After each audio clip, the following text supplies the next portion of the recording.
Hey, welcome back, Roadrunners. The Lit Medallion is here with your Rice review. Do I really need to review it? What's there to review? 45-0. That's what there's to review. UTSA brought the heat defensively. Rice couldn't handle it. Plain and simple. Plain and simple. But that wasn't even the most beautiful thing about Saturday's game, homecoming game. Going 7-0 wasn't the most beautiful thing about Saturday's game. If former players are watching this, they know what was most beautiful about Saturday's game. The 100, maybe 100 plus former players that came back to UTSA. I've never seen it before. Now, granted, we've only been playing football for 11 years now, 11 homecomings, right? So how many players could come back year 1, year 2, year 3? But I ask, where have they been year 6, year 7, year 8, year 9? Family has finally happened. UTSA Roadrunner football family has finally happened. And when that happens, you can overcome a lot. You can fight outside. You can do whatever. That's what brothers do. That's what sisters do, right? They get in squabbles, but they're still family. And the Roadrunners yesterday, the kids on the field that were playing, I saw them on the defensive bench while the offense was out there, seeing some players that already graduated, giving each other high five, reaching out, bro hugging, man hugging, whatever you want to call it, right? And that was great to see, because everyone that came through these UTSA doors, football doors before, absolutely are the reason why we are where we are. Every single player got us to this point. And now these players are executing. I said in my other video that it's great to see it all come to fruition, right? All the injuries, all the could-haves, should-have, would-haves are happening now. Now let's talk about this game. 45-0, that's a beatdown.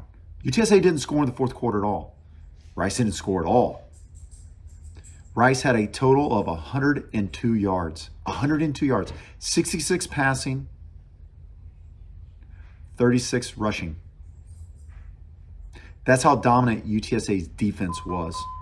2 pick sixes. I mean, Rice wasn't ready. The defense brought the smoke. Rice's offense was not ready. Their offensive line was not ready. And then offensively, Sincere McCormick, he had himself another 117 yards. I mean, very pedestrian. If I look at the stats here, 13 rushes for 117 yards. He had 181-yard long run. He couldn't quite house it, but we finished it off later, right? Then B.J. Daniels, big shout out to B.J. Daniels. He's getting his chance to play. He's third string on the chart. Thanks to, well, not thanks to. It's a shame that the number 2 back hasn't been able to make it. His name's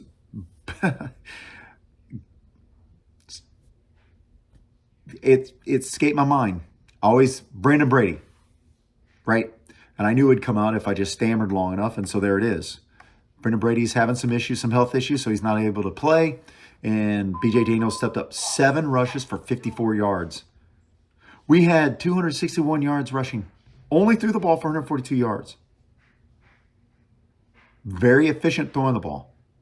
Got to see second string players out there in the fourth quarter. That was great to see. Because almost instantly you saw second string players. And I think a lot of that had to do with Rice's approach. When Rice went with their backup QB, when we saw a lot of their substitutions coming in, Coach Traylor's class. Okay, well, you put in your second string, we'll put on our second string, right?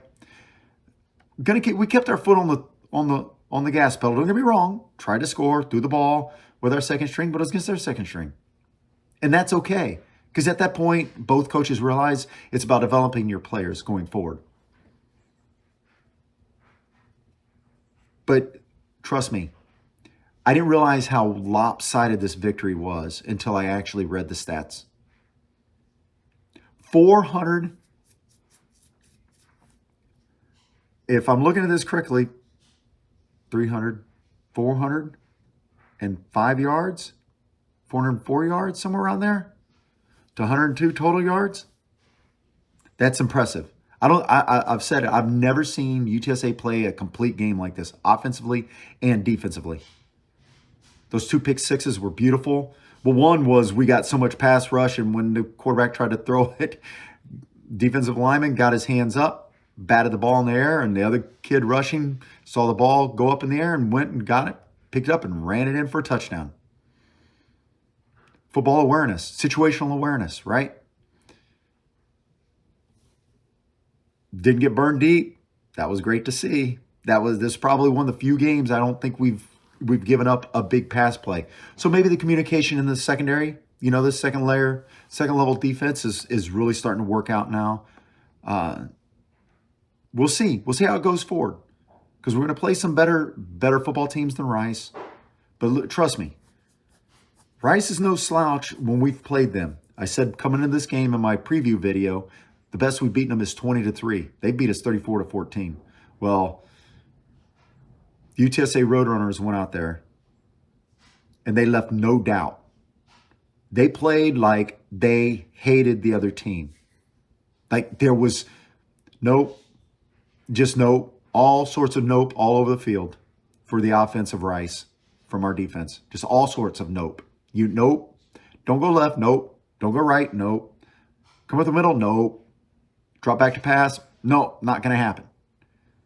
It was absolutely that much of a dominating game. Unfortunately, there were a lot of people that missed it because they go to the concession and 30 minutes later, they finally got out of the concession line. I don't know what's going on. The Alamo Dome has to solve that problem. But hey, you're saving me money because I'm not missing that much football. So if I get my one beer at the start of the game, my voice will go hoarse and dry, I don't care. I'm not missing the game. I paid to see the game. I didn't pay to wait in line. That's what the Alamo has to understand. Now, where do we go from here? You build on it. That's all the Roadrunners can do, is build on it. But let's not worry about playing La Tech next week on the road, in Ruston, in the road. Yeah, we're going to go just play some street football. Hey, speaking of street football, that's what the game looked like for the Roadrunners. It looked like they were playing their little brothers. It's like all the older brothers decided to play against their little brothers and not take it easy. Not play with one arm behind their back, not run half speed. Nope. They let their younger brother just give it to them. If we were to put this in context, let's put this in context of San Antonio and Houston. The perfect context is UTSA was General Sam Houston avenging the Alamo in Houston. Yep. Sam Houston routed the Mexican forces so bad. That's what this was like. It was beautiful to see. Beautiful. The stadium was rocking. I mean, we even broke out the wave while we had the football. Usually that stuff really upsets me, but I mean, the game was in hand, and let the fans celebrate. But we got to be better fans in that regard. We can't do that. And our announcer, keep the wave going while we've got the football. I told you, he's a goober. He's not very smart. But you know what? We won 45-0, and everybody's going to be convinced because it was the wave.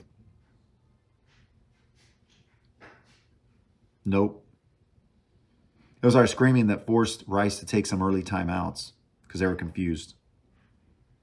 It is loud in that stadium when we get 25,000 plus. It is loud. That first game ever, 56,000 plus. I mean, my ears were ringing for days. I think it damaged my ear. I really do. But who knows? We've got 5 more games. Let's focus on those 5 games and let's get the win. Now, what was another big turnout player? Oscar Cardenas. I mean, whenever they think they've got to stop, we just go over the middle with a tight end and wide open. I mean, and then that just forces them to change their defense just enough, and then up goes our running game. Up goes our passes to the wide receiver. It's beautiful to see. Frank Harris was very pedestrian. Let's read his stats here.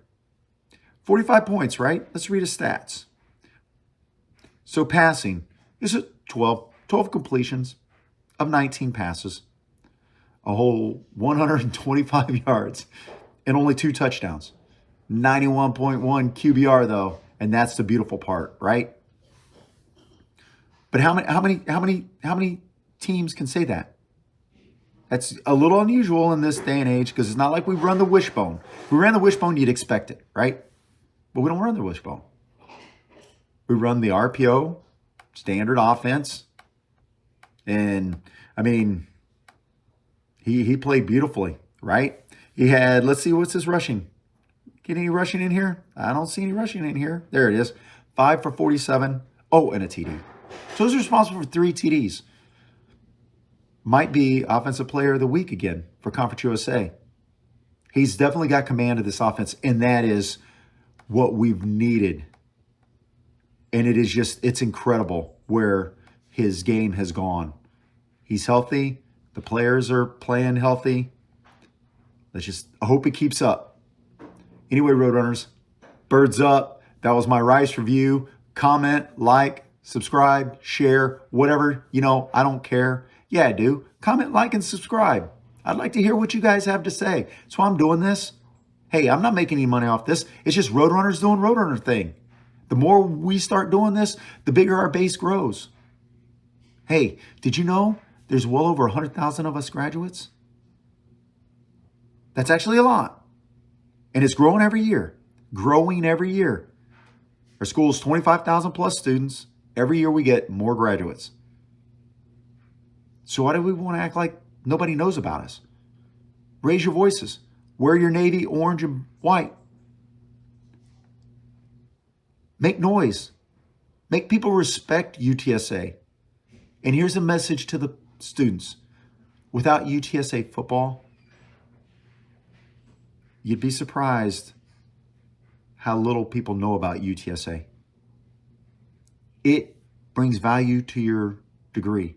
It absolutely does. Trust me, I'm a graduate from 1990. Nobody knew UTSA. I'd have to tell people what UTSA was. Now I got to get them to say it's not Texas San Antonio, it's UTSA. But at least they're saying Texas San Antonio, right? Still want them to say UTSA. Birds up.